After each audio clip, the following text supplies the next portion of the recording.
Hello everyone, and welcome to part 3 of our lesson on how to form complex sentences using relative pronouns. Okay, so let's review. How did we learn to form this complex sentence?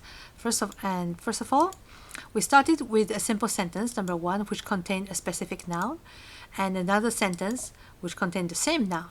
To combine them, one of them has to become the main clause, the other one becomes the subordinate clause.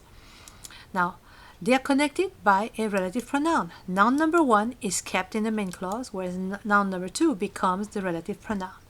Clear? All right.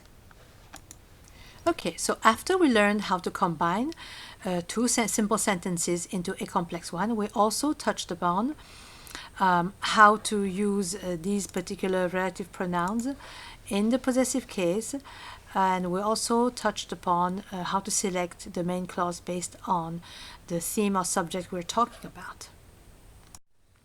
Okay, so today's lesson will start with how to handle prepositions. And we've seen this before in the last lesson, that sometimes the noun that we want to replace is introduced by a preposition in the subordinate clause. What do we do with this preposition? Should we leave it in its place, or should we move it together with a noun? Yes, we should move it with a noun. Okay, to explain this more clearly, let's look at an example.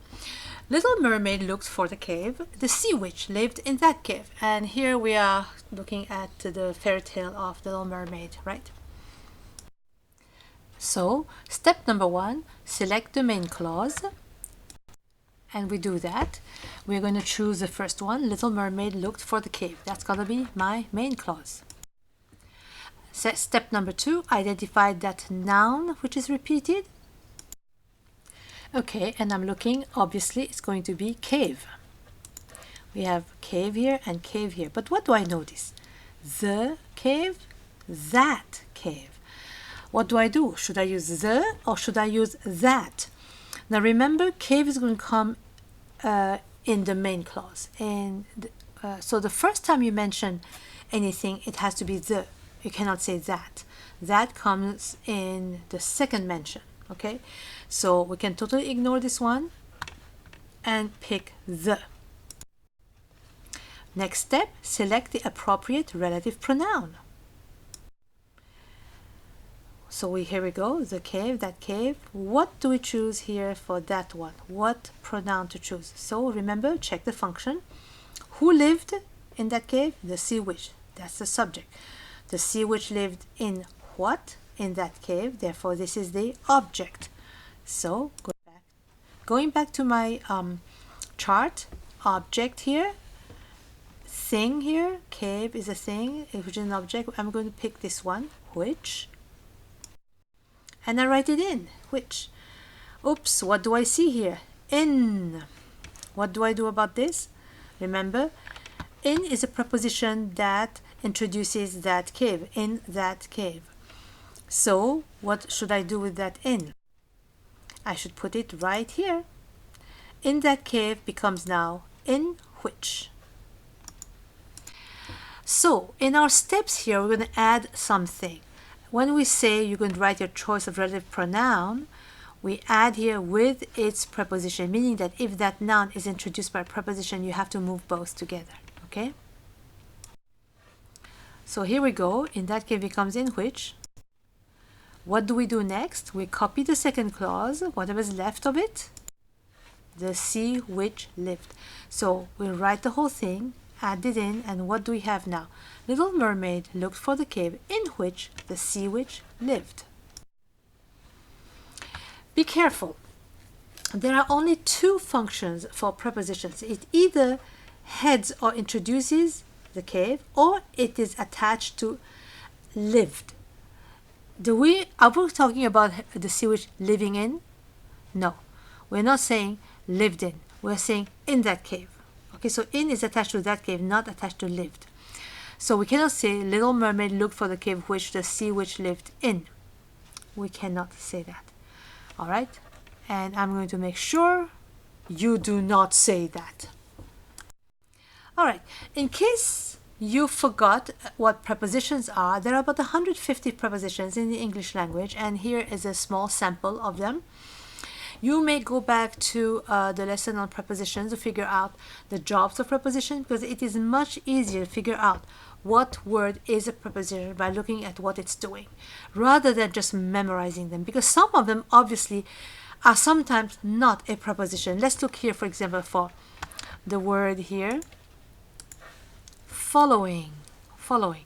Now, suppose you say the boy was following his dog. Obviously, following at that point is not a preposition, all right? So you have to be careful. Okay, next example. We are going to take this one from the fable of the tortoise and the hare. Tortoise did not seem bothered by hare's report. Hare's running ability was described in detail in a health report. All right, what do we do first? Step 1. Select the simple sentence you wish to use as a main clause. Let's do that.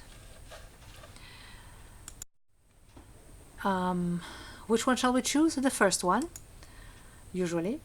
So tortoise is going to be number 1, and hares is going to be number 2. What is my next step? Identify the noun that is repeated. Report and report. Aha, but wait a minute. What do I see here? Hare's report. And here, health report. What shall I do with these? Now, first of all, what are they? Hare might look like a noun, but when you are putting it in this way, hare's report, it becomes an adjective or a modifier, because I could have said instead of hare's a long report, a short report, an important report. Similarly, health is normally a noun, but here it's a modifier or an adjective. So we have now 2 adjectives. What do I do with these? Here is the rule. All modifiers, it does not matter whether they are in your first or your second clause, you should mention them together in the main clause. So here we go.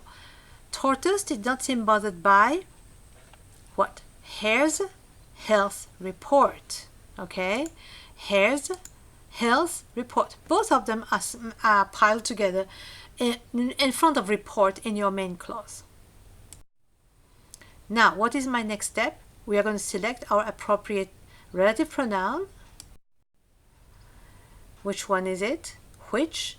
And in this case, we're going to keep our preposition in together with it. So in the health report becomes in which. Next step, copy the second clause. Okay, so here we go.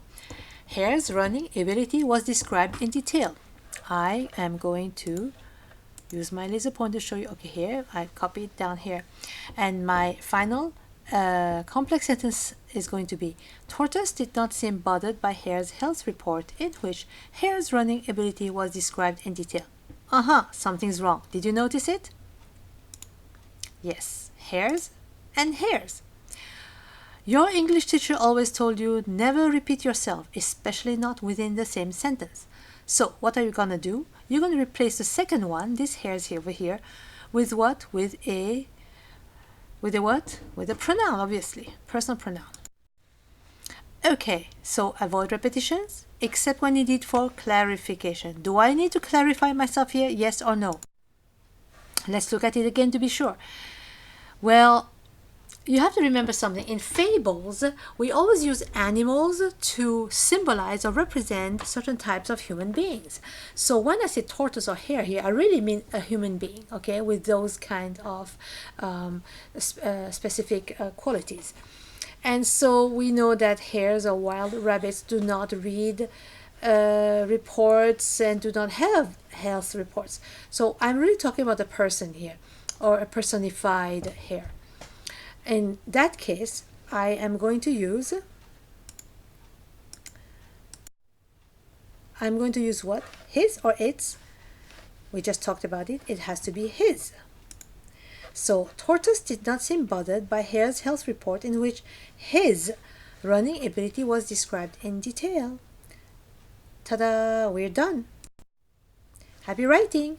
Check us out for the next lesson on complex sentences.